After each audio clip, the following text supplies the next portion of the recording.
13 বছর পরে আমার পুত্র অনিকের ফোন এলো। 14 বছর আগে অনিকের বিয়ে হয়েছে এবং 11 মাসের মাথায় ও বউকে নিয়ে আলাদা হয়ে যায়।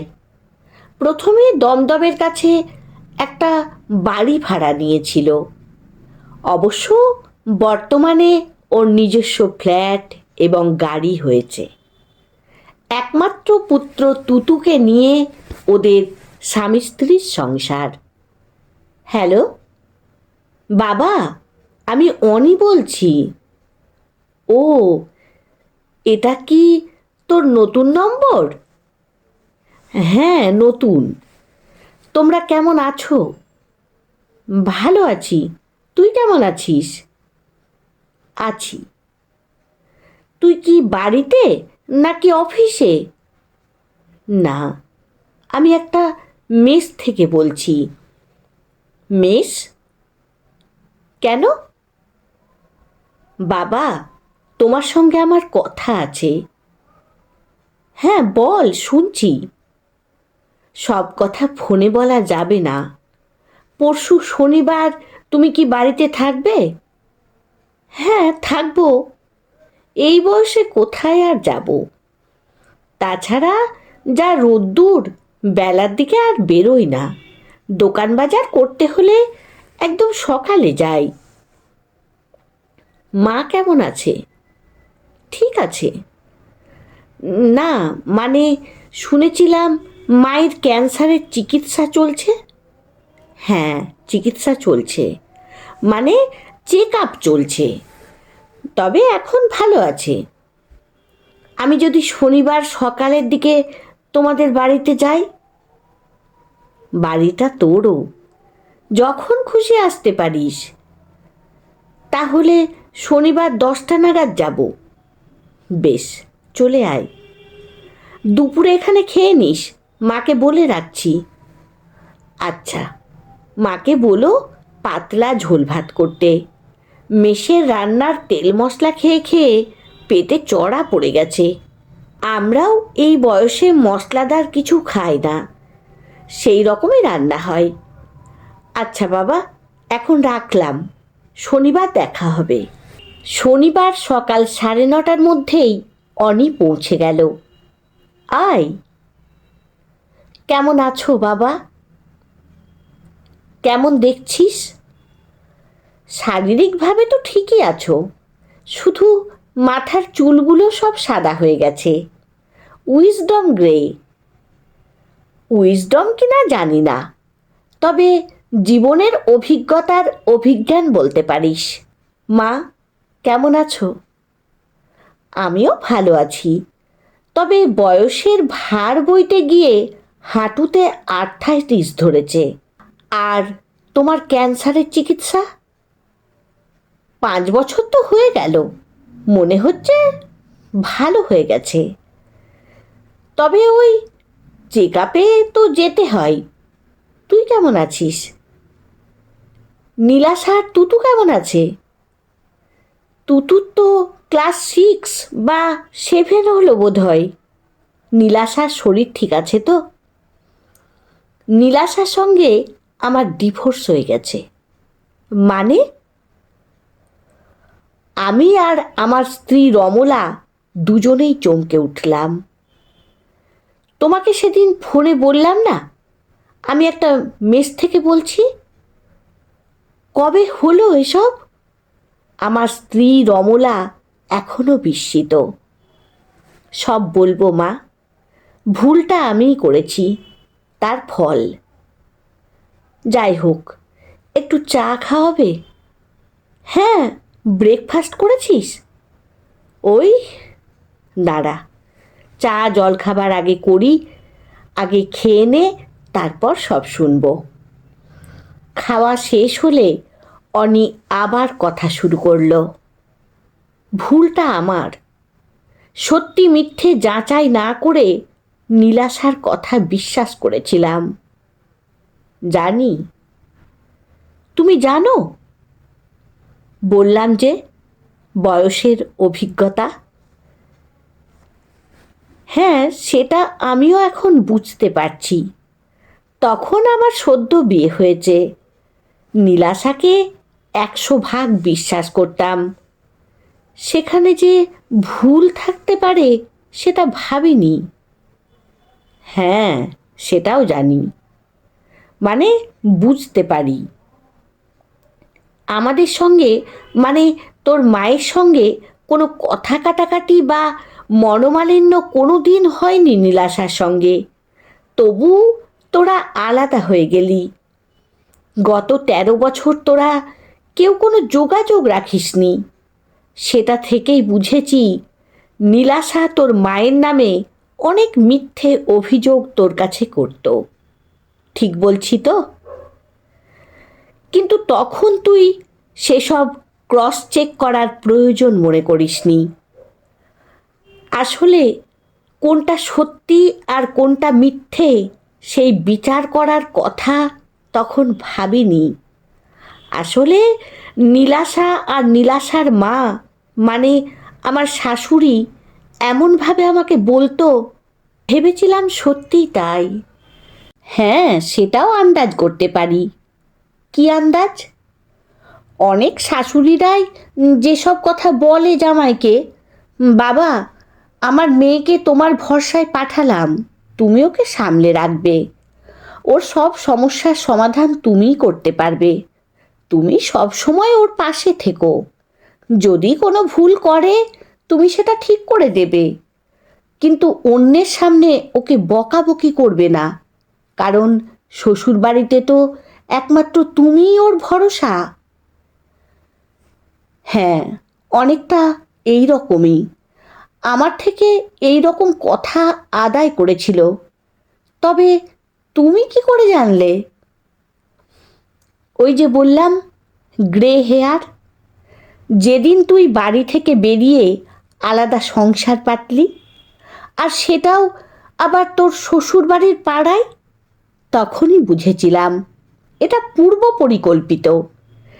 নীলাশা আর তোর শাশুড়ির পরিকল্পনায় আগে থেকেই এটা ভাবা ছিল, যেন তেন প্রকারেণ তোকে কনভিন্স করে তোকে নিয়ে বাড়ি থেকে বেরিয়ে যাওয়া, নিজের বাপের বাড়ির ছত্রছায়ায় থাকা, নানা কথা বলে তোর বাবা মায়ের সঙ্গে তোর একটা দূরত্ব তৈরি করা, শুধু ভূমিকা তৈরি করার জন্য 11 মাস এই বাড়িতে ছিল, যাতে এই বাড়ির সম্বন্ধে একটা দোষারোপের তালিকা তৈরি করা যায়, এক্সকিউজ সাজানো যায়। তুমি এসব বুঝেছিলে? কই, আমায় কোনোদিন বলনি তো। তখন তোকে বললে তুই কি আমার কথা বিশ্বাস করতিস? মাও তো কোনোদিন কিছু বলেনি। হ্যাঁ, আমিও তোকে কিছু বলিনি। আমার স্ত্রী রমলা যোগ করল, কারণ আমি বললেও তুই সেটা মানতিস না। তাই তো বললাম মা, ভুলটা আমার। যাই হোক, তোর কাজকর্ম অফিস কেমন চলছে? আমার আগের চাকরিটা আর নেই। মানে? বাবা, আমি একটা বিদেশি কোম্পানিতে আইটি সেক্টরে কাজ করতাম।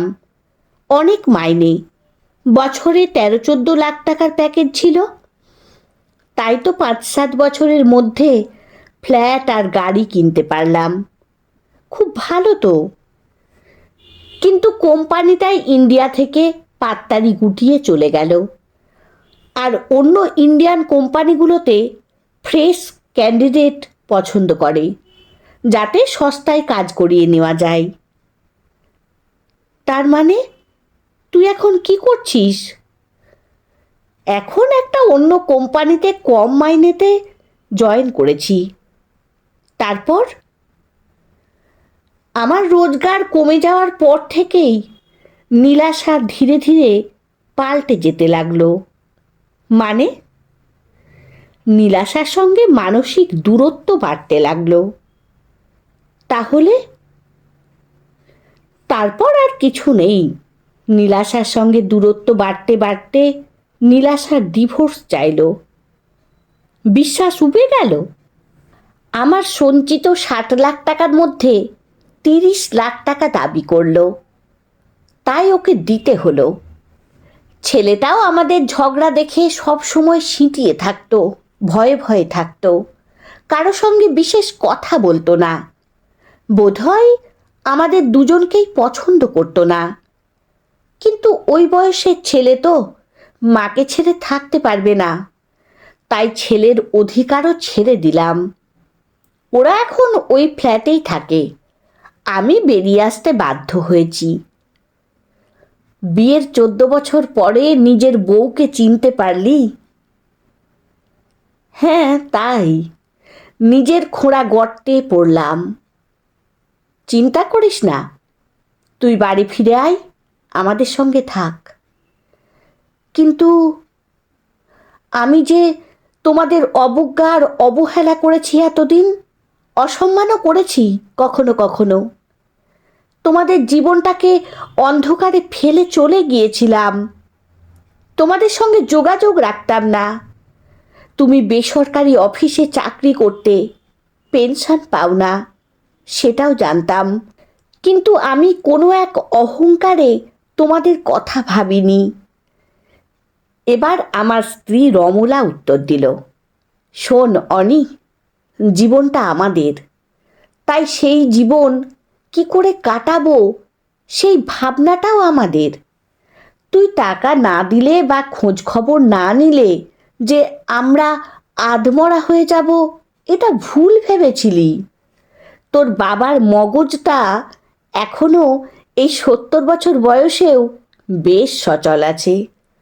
তোরা বেরিয়ে যাবার সময় তোর বাবা প্রায় রিটায়ারমেন্টের কাছাকাছি ছিল।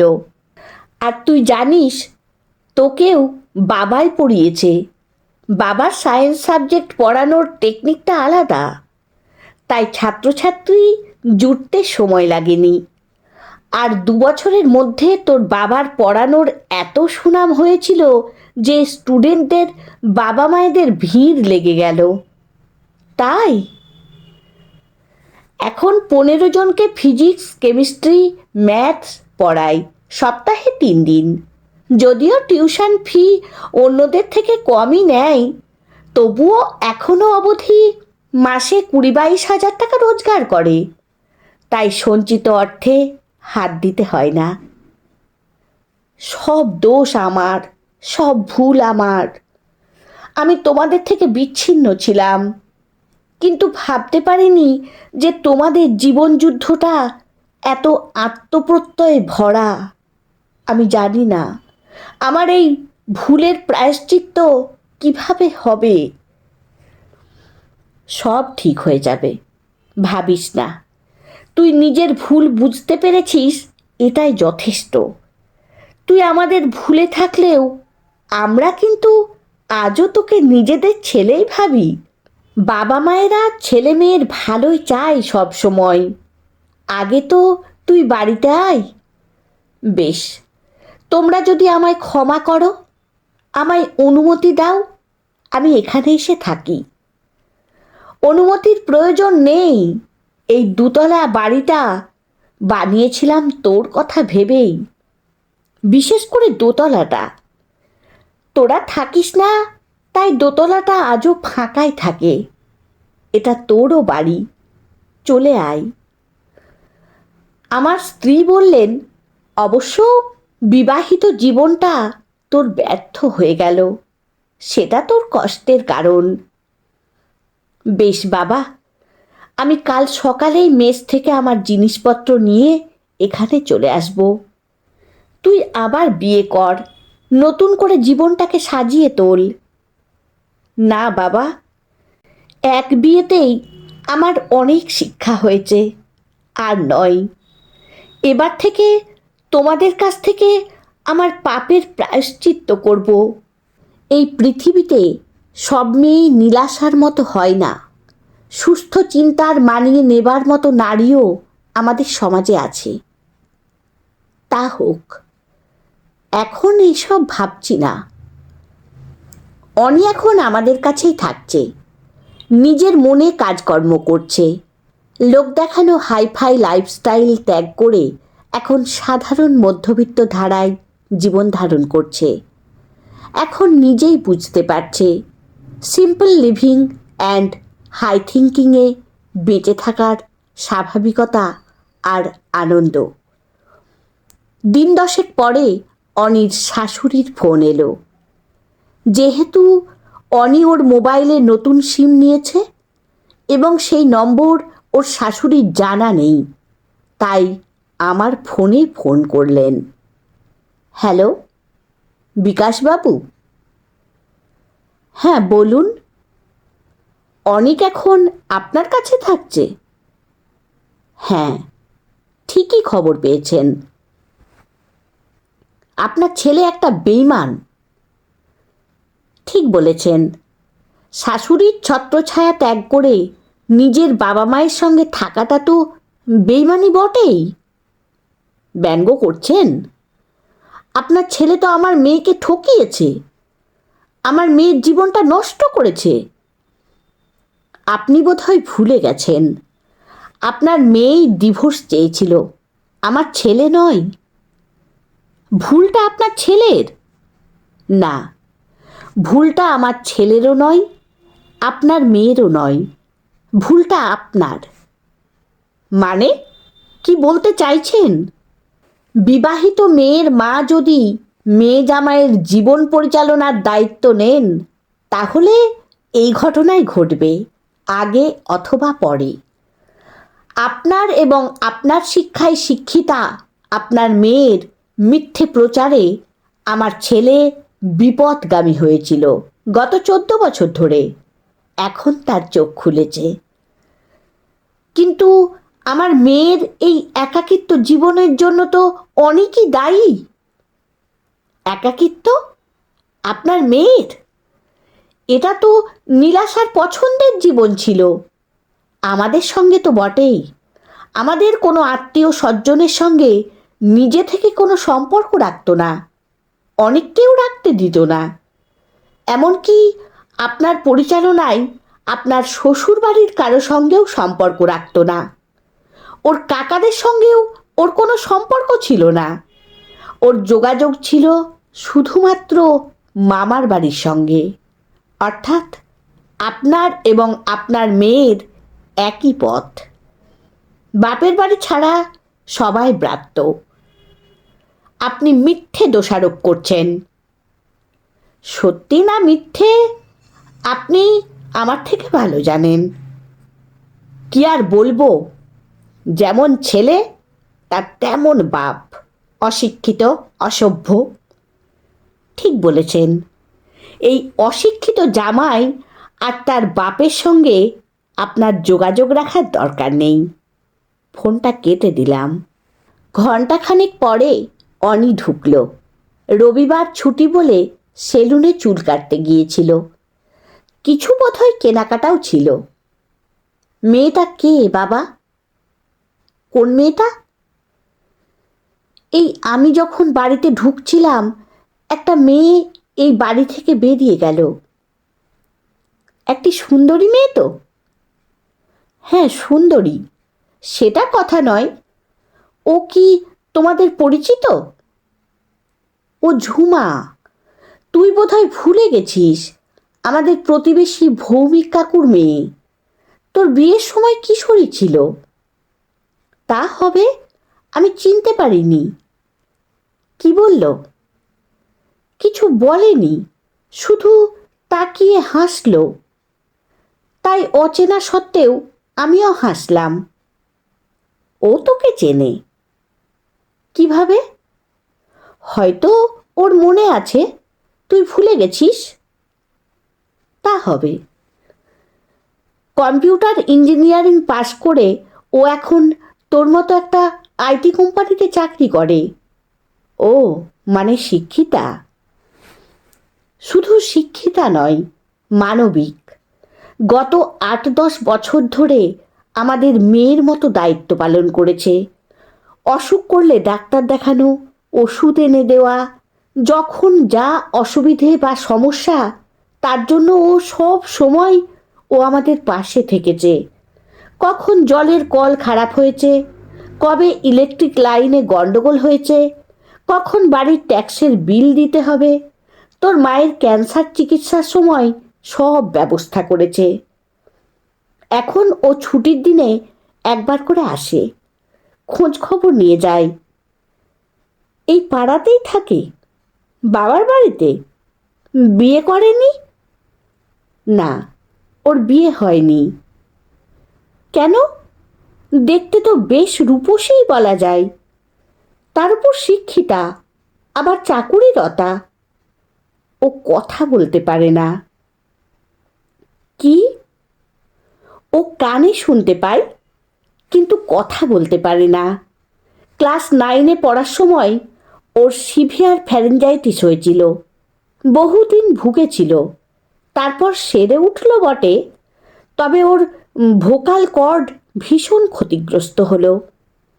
কথা বলার জন্য ভোকাল কর্ডের যে মাসেলগুলো ব্যবহার করতে হয়, সেই মাসেলগুলো অনেকটাই নষ্ট হয়ে গেল।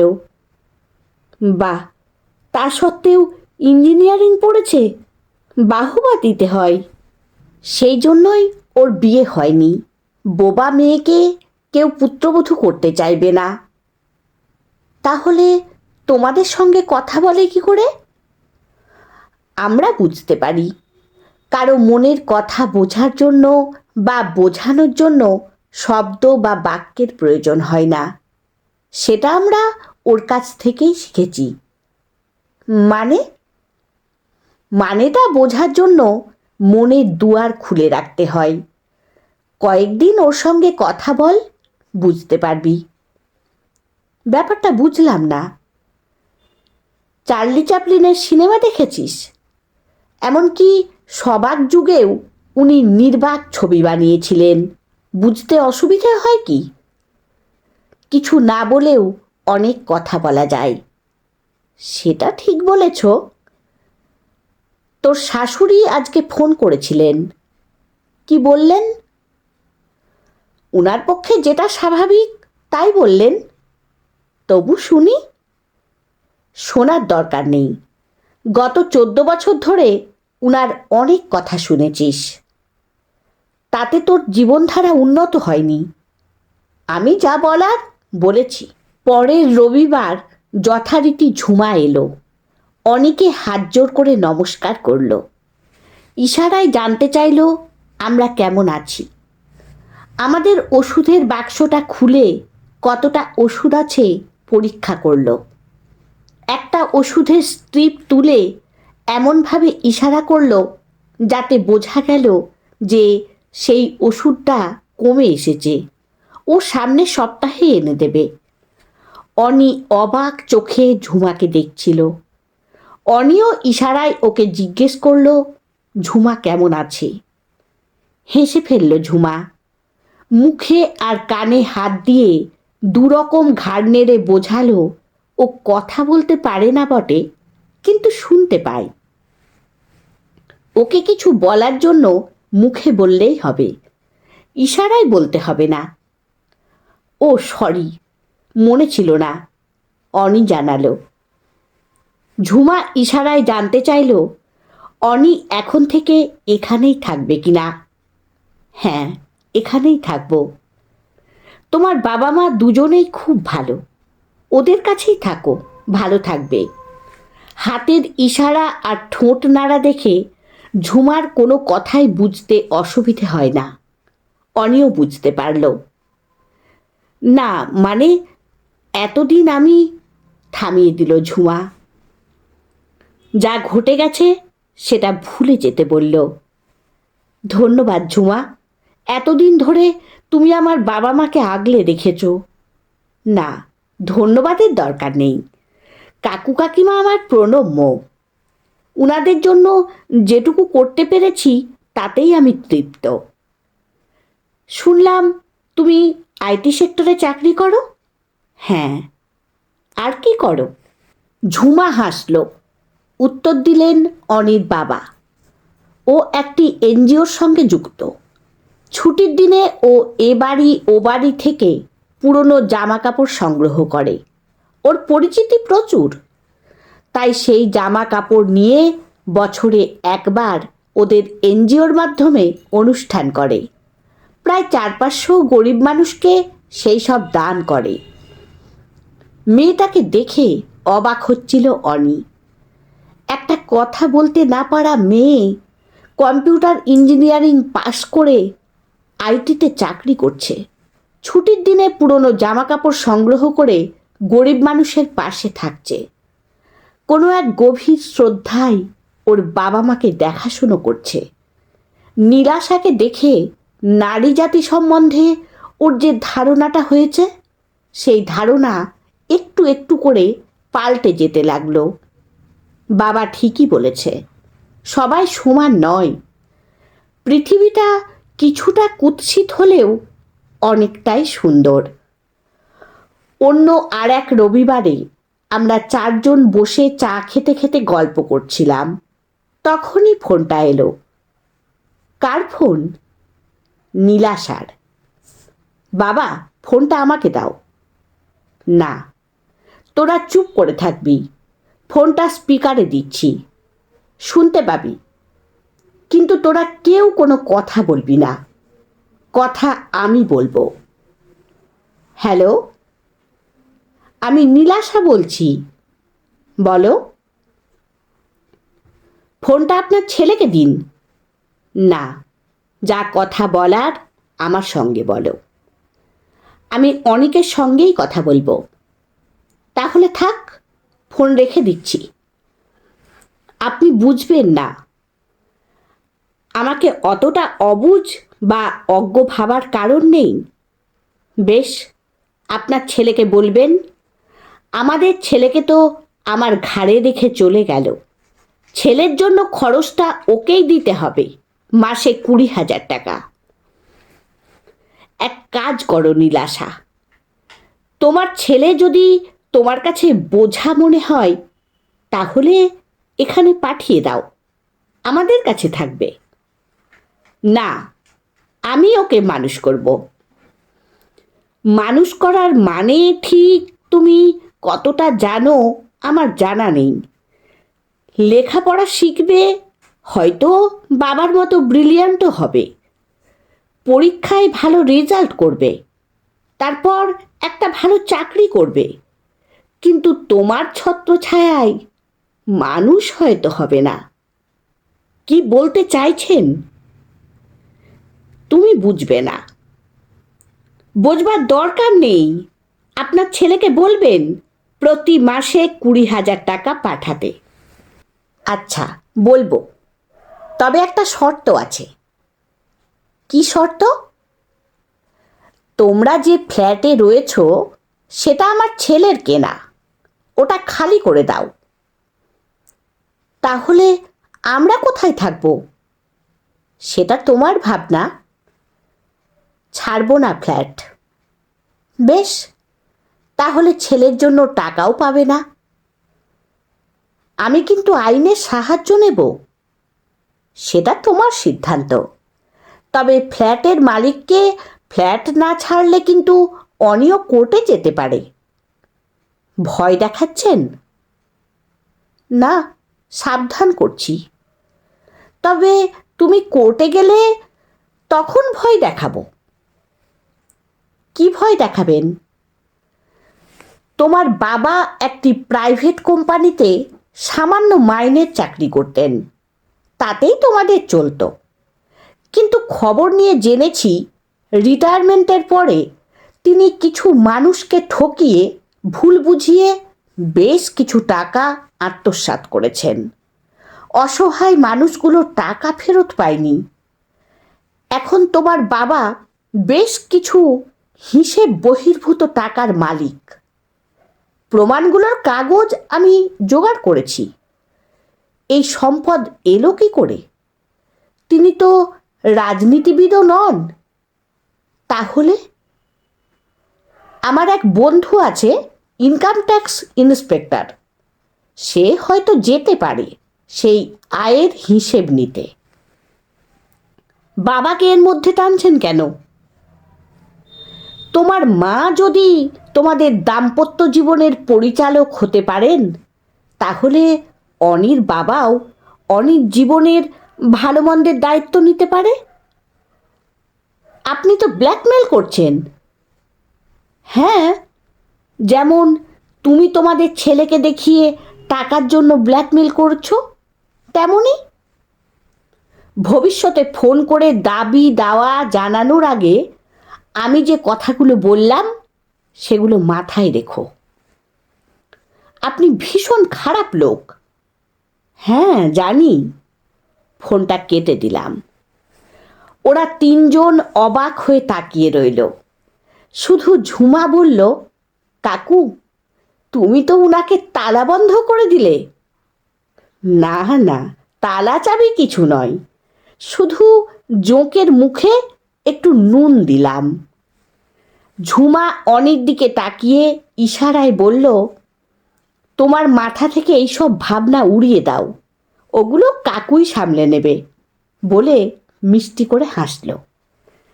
রাত্রে শুয়ে অনিক ঝুমার কথা ভাবছিল, আর যত ভাবছিল নিজের অপরাধ বোধ ওকে গ্রাস করছিল। ওর নিজেরই মনে হলো ও বড় স্বার্থপর। ও স্ত্রীকে বিশ্বাস করে ওর শাশুড়ির কথা শুনে নিজেই নিজেকে এক স্বার্থপরতার জগতে বন্দি করেছিল। নানান প্রতিবন্ধকতা সত্ত্বেও ঝুমার মুখের হাসিটা ওর মনে একটা আনন্দ ছড়িয়ে দিল, আর নিজের জন্য তৈরি হলো একটা পাপ বোধ। তারপর একটা সময় ঝুমার সঙ্গে অনিকের একটা স্বাভাবিক সম্পর্ক তৈরি হলো।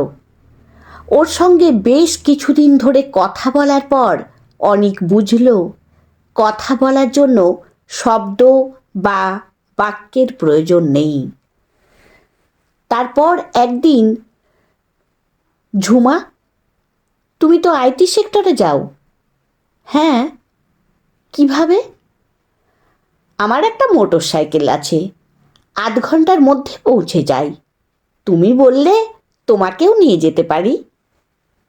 আমারও তো মোটর সাইকেল আছে, আমি সেটাতেই যাই। আমারই উচিত তোমাকে নিয়ে যাওয়া। রোজ? হ্যাঁ রোজ না, একদিন অন্তর, অল্টারনেট ডে। মানে? একদিন আমি তোমাকে নিয়ে যাব, পরের দিন আমি তোমার রিয়ার সিটে বসবো। রাজি? না মানে, ভয় নেই, আমি গাড়িটা খারাপ চালাই না। ঝুমার স্বাভাবিকতা অনিককে আচ্ছন্ন করল। হয়তো বয়স কম হলে অনিক ওর সঙ্গে সম্পর্ক তৈরি করার কথা ভাবত, কিন্তু এই ৪২ বছর বয়সে সেটা বেমানান হবে, তাই নিজেকে সংযত করল। অনি আর ঝুমাকে দেখে আমার মনে হলো ওদের মধ্যে একটা বন্ধুত্বপূর্ণ সম্পর্ক গড়ে উঠেছে। নিজেদের মধ্যে হাসি ঠাট্টা করে, একটু খুনসুটিও করে, দুজনে একসঙ্গে অফিসে যায়। কিন্তু জীবন তো থেমে থাকে না, সে প্রকৃতির নিয়মে এগিয়ে চলে। অনি এখন পুরনো স্মৃতি অনেকটাই মুছে ফেলেছে, একটা স্বাভাবিক জীবনযাপনের খোঁজ পেয়েছে নিজের মধ্যে। মনের মধ্যে আশার আলো তীব্র হলো। এমনই এক রবিবার সকালে ঝুমাকে বললাম, ঝুমা ভাবছি অনির আবার বিয়ে দেব। ভালো তো। অনির দিকে তাকিয়ে জিজ্ঞাসা করল, মেয়েটি কে? না ঝুমা, অনি নিজের পছন্দে একবার বিয়ে করে ঠকেছে, এবার পাত্রী নির্বাচন করার দায়িত্ব আমার। ও, পেয়েছ? হ্যাঁ, আমাদের প্রতিবেশী ভৌমিক কাকুর কন্যা, তার নাম ঝুমা। কি বলছো? এটা হয় না। কেন? কাকু, আমার প্রতিবন্ধকতাকে করুণা করো না। বিয়ে আমার জন্য নয়, আমি জগৎটাকে চিনেছি। কেন? অনি ডিভোর্সি বলে বলছিস, নাকি বয়সটা বেশি বলে? কোনোটাই নয়। অনিদা মানুষ হিসেবে খুব ভালো, হয়তো পারিপার্শ্বিকতার চাপে ভুল পথে চলে গিয়েছিল। অনিদার বিরুদ্ধে কোনো অভিযোগ করা মানে মিথ্যেচার করা। তাহলে দেখো, ডিভোর্সই হয়েছে পরিস্থিতির চাপে, আর বয়সের কথা যদি বলো তাহলে বলি, আমিও কচি খুকি নই, আমারও 32-33 বছর বয়স হয়েছে। তাহলে আপত্তি কেন?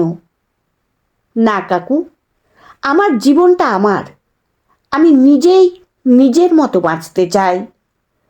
তোমাদের আর আমার বাবা মা সকলকে আগলে রাখতে চাই আমার সামর্থ্য অনুযায়ী। ব্যাস, ওইটুকুই ওইটুকুই। কিন্তু তোরা তো খুব ভালো বন্ধু। আমাদের বন্ধুত্বের জন্য আমি গর্বিত। এমন বন্ধুকে জীবনে বন্ধু হিসেবে পাওয়া সত্যিই দুর্লভ। কিন্তু বন্ধুত্ব মানেই কি বিয়ে করতে হবে? তোদের দুজনেরই বাকি জীবনটা পড়ে আছে। বাবা মারা চিরকাল থাকবে না, তখন বুঝবি একজন পাশে থাকার মানুষের বড় প্রয়োজন। পরস্পরের পাশে থাকার জন্য যে তাদের যে স্বামী স্ত্রী হতেই হবে এমন কোনো চুক্তি আছে নাকি? তাহলে দুজন মানুষ ভাই বোনের মতো থাকতে পারে, খুব ভালো বন্ধু হয়ে থাকতে পারে, অসময়ে দুজন দুজনের পাশে থাকার মতো মানুষ হয়ে থাকতে পারে। কিন্তু জীবনে তো আরও কিছু চাওয়া থাকে। তুমি কি বলছো সেটাও বুঝি, সেটাও অস্বীকার করি না। কিন্তু কিছু চাওয়া পূর্ণ হলে আবার অনেক কিছু হারাতে হয়। তাই আমার আর অনিদার মধ্যে যেটুকু পাওয়া আছে সেটুকুই থাক। আমি আর অনিদা না হয় সারা জীবন পরস্পরের পাশে, পরস্পরের অবলম্বন হয়ে থাকব সারা জীবন। সেই বন্ধন হবে বিবাহ নামক সম্পর্কের চেয়েও বেশি শক্ত, বেশি দৃঢ়। বেশ, আমি আমার ছেলে অনিকে তোর হাতেই সমর্পণ করলাম। তোরা যেমন সম্পর্কে থাকতে চাস তেমনই থাকিস।